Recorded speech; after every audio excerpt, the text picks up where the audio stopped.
ऐसे मेरे हिसाब से तो ज्यादा वृद्धों को रिटायरमेंट स्वयं ही ले लेना चाहिए भैया, और लोगों को चांस मिलना चाहिए। ये पूरे प्रदेश में कांग्रेस गवर्नमेंट आएगी, हमारे सारे नेता लगे हुए हैं और 2 साल देखा नहीं आप कितना जोश है। आज इनकी सरकार 2 साल हो गए, आप देखो हमारे आंदोलन देखो, ये देखो लोग बाग कितनी भीड़ होती है। मैं समझता हूँ कि इन्होंने बिल्कुल बड़े लोग हैं इस देश के अंदर, उनकी एक प्लानिंग थी। और नरेगा योजना को जब तक हम कमजोर नहीं करेंगे, हमको इनकी फैक्ट्रियों में, इनकी इंडस्ट्रियों में, बड़े बड़े उद्योगों में सस्ते मजदूर नहीं मिलेंगे। इसलिए इन्होंने उनके डायरेक्शन में आकर के इस योजना को कमजोर किया है। दौसा सांसद मुरारीलाल मीणा दौसा पहुंचे हैं और आज मनरेगा बचाओ संग्राम को लेकर प्रेस कॉन्फ्रेंस भी दौसा में की गई है। सर, आज प्रेस कॉन्फ्रेंस की गई मनरेगा बचाओ संग्राम को लेकर, क्या कुछ मुद्दे हैं? क्योंकि बीजेपी कांग्रेस पर हावी है और कांग्रेस लगातार बीजेपी पर पलटवार कर रही है। देखो, नरेगा योजना जो हमारी यूपीए गवर्नमेंट थी और हमारी चेयरपर्सन सोनिया गांधी जी, मनमोहन सिंह, सारी कांग्रेस ने बड़े विचार विमर्श के बाद में कि गांव का उद्धार कैसे हो, ग्रामीणों का जो पलायन है मजदूरों का वो कैसे रोके, इन सब बातों को ध्यान में रखते इस योजना को लाए थे और बड़ी योजना सफल रही थी। मैं समझता हूँ कि हमारे देश की पूरी जीडीपी पे भी इसका फर्क पड़ा था, क्योंकि गांव में पैसों का फ्लो हुआ था और लंबे समय बाद में इस योजना का बहुत फायदा हुआ।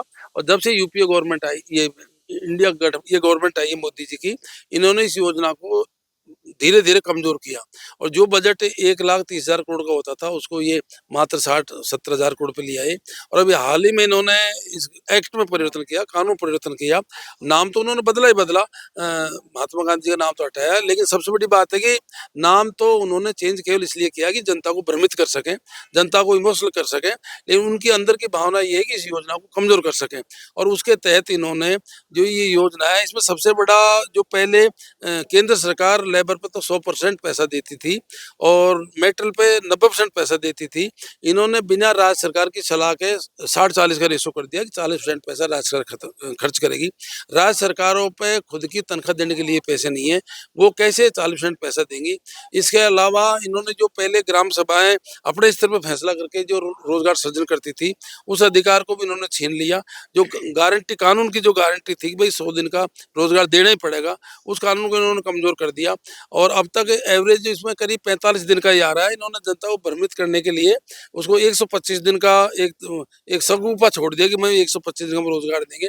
वो बात भी संभव नहीं है। मैं समझता हूँ कि इन्होंने बिल्कुल बड़े लोग हैं इस देश के अंदर, उनकी एक प्लानिंग थी। और नरेगा योजना को जब तक हम कमजोर नहीं करेंगे, हमको इनकी फैक्ट्रियों में, इनकी इंडस्ट्रियों में, बड़े बड़े उद्योगों में सस्ते मजदूर नहीं मिलेंगे। इसलिए इन्होंने उनके डायरेक्शन में आकर के इस योजना को कमजोर किया है। और हम पूरी कांग्रेस पार्टी, सारा पूरा इंडिया गठबंधन इस कानून के विरोध में है। हम ये मांग करते हैं और बहुत बड़ा आंदोलन पूरे ग्राम स्तर पर करेंगे अगर इस योजना को पहले के स्वरूप में लाया जाए और मजदूरों की जो मिनिमम वेज है मजदूरी वो 400 रुपये की जाए। पहले का स्वरूप कैसा था और इस स्वरूप को किस तरह के समझाएंगे पब्लिक को, जो ग्रामीण में जो काम करते हैं, ग्रामीण वो कैसे समझाएंगे? क्या कुछ किया है गवर्नमेंट ने और आपके? जैसा मैंने बताया, पहला तो इन्होंने जो राज्य सरकार का रेशियो, केंद्र सरकार का रेशियो बिना राज्य सरकार की सलाह के 40% पैसा राज्य सरकार का कर दिया कि राज्य सरकार 40% पैसा खर्च करेगी। राज्य सरकार के पास बजट नहीं है, वो कैसे उस काम को करेंगे। और दूसरा, जो पहले जितने भी गाँव की विकास की जो योजनाएं बनती थी, ग्राम सभा स्तर बनती थी, उस योजना को केंद्र ने अपना हाथ में ले लिया। वो वहां से तय करेंगे कि कहाँ पे काम होना है, कौन सा काम होना है। ये 2-3 ऐसे मुद्दे हैं जिनको लेकर हम जनता के बीच में जाएंगे। जनता सब समझती है, अभी पता लग जाएगा 1-1.5 साल के अंदर क्या स्थिति हो जाती है। पहले इन्होंने योजना कमजोर किया है, आने वाले टाइम इसको और कमजोर करेंगे। और जो कानून का अधिकार था कि 100 दिन का रोजगार मिलेगा, उस कानून को इन्होंने छीन लिया जनता से। आप कह रहे हैं कि बजट नहीं है, कर्मचारियों को पैसा नहीं मिल रहा। कैसे कह सकते हैं कर्मचारियों को पैसा नहीं मिल रहा है, बजट नहीं है? क्या अशोक गहलोत जो खजाना था वो खाली कर गए क्या? ऐसा है, ये हर आदमी की जिम्मेदारी होती है। जो आदमी सीट पे होता है उसकी जिम्मेदारी होती है कैसे कलेक्शन किया जाए। अशोक गहलोत के टाइम पे कोई ऐसा पेंडेंसी नहीं थी। ये तो इनका आरोप होता है, खुद के बस की बात है नहीं। साहब गहलोत साहब खाली कर गई, कांग्रेस खाली कर गई। अब इनकी 11 साल से केंद्र में सरकार है, सारी जीएसटी कलेक्शन केंद्र सरकार करता है, समय भुगतान करे। आज भी पंचायत राज के चुनाव का, पंचायत राज का 3,000 करोड़ रुपए केंद्र सरकार ने रोक रखा है और इसलिए रोक रखा है कि पंचायत राज के चुनाव नहीं करवाए। और ऊपर से डायरेक्टली आ गए कि पंचायत राज के चुनाव करवाओ, और इन्होंने मार्च तक यदि चुनाव नहीं करवाए तो 3,000 करोड़ रुपए को नहीं मिलेंगे। ये इनका मिस मैनेजमेंट है, फाइनेंस मैनेजमेंट इनका है नहीं। टाइम पे ये चुनाव करवाते नहीं है, बजट उस हिसाब से रेशो से इनका आता नहीं है, इनकी हालत खराब है। लेकिन जनता के बीच में एक मोटो ये बन रहा है कि कांग्रेस सिर्फ सोशल मीडिया के माध्यम से आरोप लगाती रहती है, प्रेस कॉन्फ्रेंस करने के माध्यम से ये आरोप लगाती रहती है। सड़कों पर अभी तक कांग्रेस दिखाई नहीं दी। कांग्रेस एक अनुशासित आंदोलन करती है, महात्मा गांधी के में विचारधारा है और इस बात को मैंने बताया कि इसको हम बूथ लेवल तक ले जाएंगे, प्रत्येक गांव तक ले जाएंगे।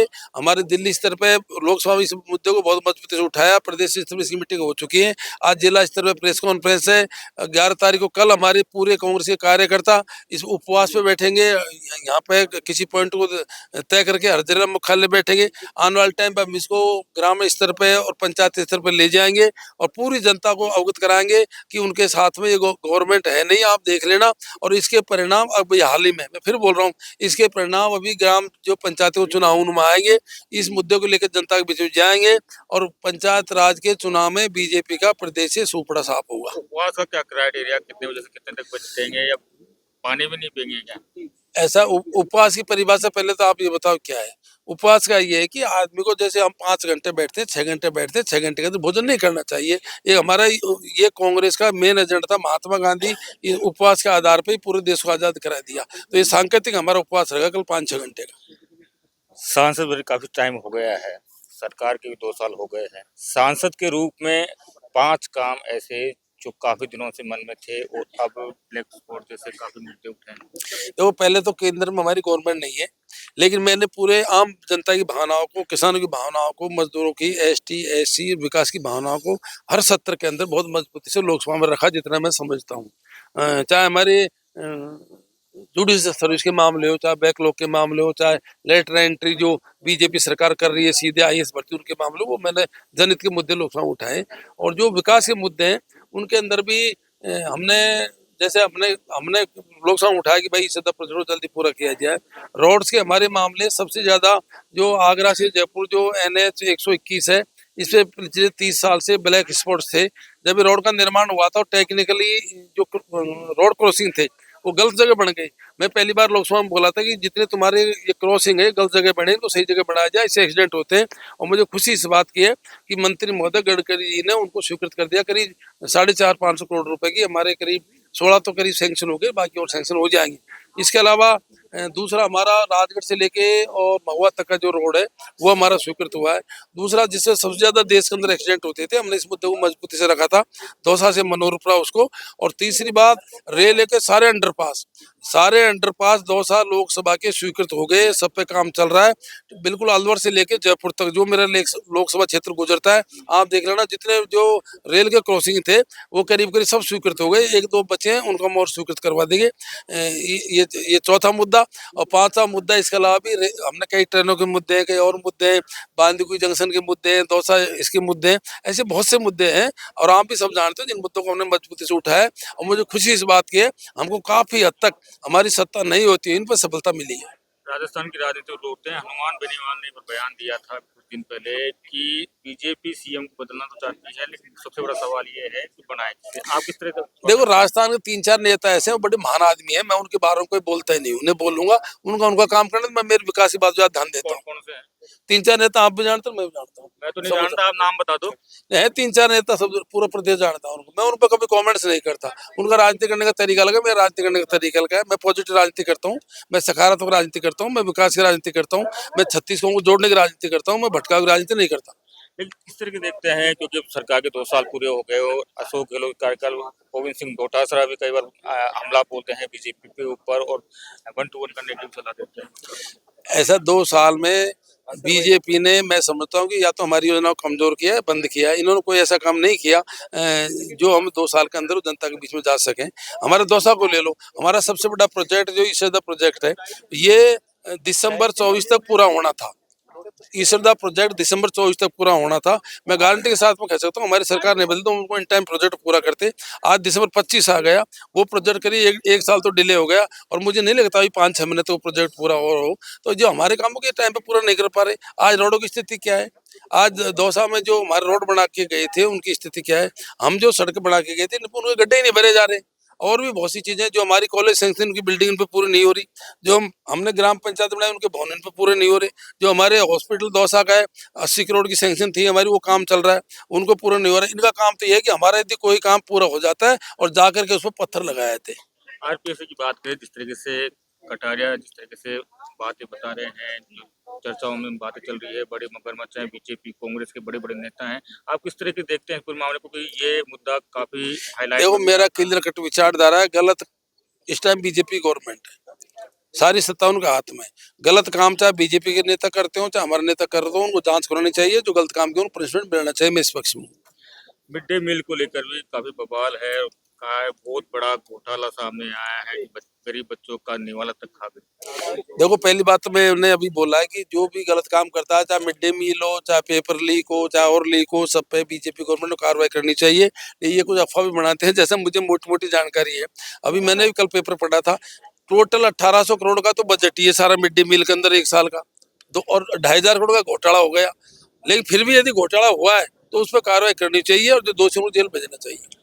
पूर्व राजस्थान की राजनीति को किस तरीके से देखते हैं सर कि अब महज कुछ 2 साल तो कंप्लीट हो गए हैं, 3 साल और बाकी हैं, कांग्रेस किस तरह से काम कर रही है? क्योंकि प्रसाद लाल मीणा ने कुछ दिन पहले ये कहा था कि एक बार कांग्रेस एक बार बीजेपी, क्या परिपाटी बदल जाएगी या भगवान भरोसे ही हो आप लोग? कोई भगवान भरोसे नहीं, हम काम कर रहे हैं। आपको पता है, आप ये सब आपकी गलत फहमी है। पूरे प्रदेश में कांग्रेस गवर्नमेंट आएगी, हमारे सारे नेता लगे हुए हैं और 2 साल देखा नहीं आप कितना जोश है। आज इनकी सरकार 2 साल हो गए, आप देखो हमारे आंदोलन देखो, ये देखो लोग बाग कितनी भीड़ होती है, लोग इससे पता लग जाता है कितना जोश है लोगों में। और सबसे बड़ा पंचायत राज चुनाव मैंने बोला है ना, पंचायत राज चुनाव में इनको हम 0 पे पहुंचा देंगे, इनको हम आउट कर देंगे पंचायत राज। हमेशा आप कंट्रोवर्सी की बात जरूर करते हैं कि राजदोसा में किसी प्रकार की कोई कंट्रोवर्सी नहीं है, तो क्या बिल्कुल ही कंट्रोवर्सी नहीं है या आने वाले चुनाव में कंट्रोवर्सी इतना बड़ा परिवार है, कोई छोटी मोटी बात होती रहती है, तो हमें इतनी कैपेसिटी, हम उनको बैठ कर उनको समाधान कर लेंगे एक जगह बैठ के। थर्ड फ्रंट पे क्या कहेंगे कि नया थर्ड फ्रंट भगत सिंह के नाम से राजस्थान में आ रहा है? ऐसा देखो, मैंने बताया मैं मेरे काम करता रहता हूँ और मुझे लगता नहीं हो जाए अच्छी बात है, कोई काम कर रहा है तो भाई काम कर रहा है, मेहनत कर रहा है, उनको उम्मीद होगी, उनको और बात होगी। मैं नहीं समझता कि मतलब कोई ज्यादा हम तो हमारा काम करते हैं पॉजिटिव सोच रख करके। हर आदमी अपना अपना काम करता है। अब सफलता जनता के ऊपर है, जनता कितना किसी को सफल करती है किसी को नहीं करती है। जैसे मैं स्वयं भी, मेरे को पार्टी टिकट नहीं दिया था, मेरे को 2 बार जनता ने बिना पार्टी टिकट के जिताया, तो जनता का आभार है। अब जनता फैसला करेगी किसको कितना सफल करती है, उसको हम क्या कह सकते हैं। हम हमारी पार्टी काम करेंगे, सकारात्मक सोच रख के कर देंगे, हमारी विचारधारा को लेकर आगे जाएंगे।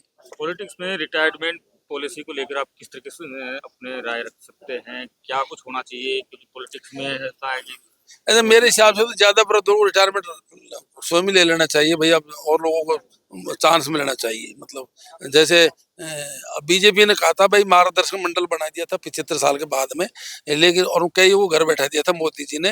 लेकिन जब आदमी खुद के ऊपर बात आती है तो उस बात को भूल जाते हैं। मोदी जी उस बात को भूल गए, खुद 75 क्रॉस कर गए, वो मार्गदर्शक गए ही नहीं, वही सीट पे बैठे हैं। लेकिन मैं समझता हूँ कि उनने सोच दिया तो ये सोच वैसे बहुत अच्छा है, इसको इम्प्लीमेंट होना चाहिए, चाहे बीजेपी हो चाहे कांग्रेस हो।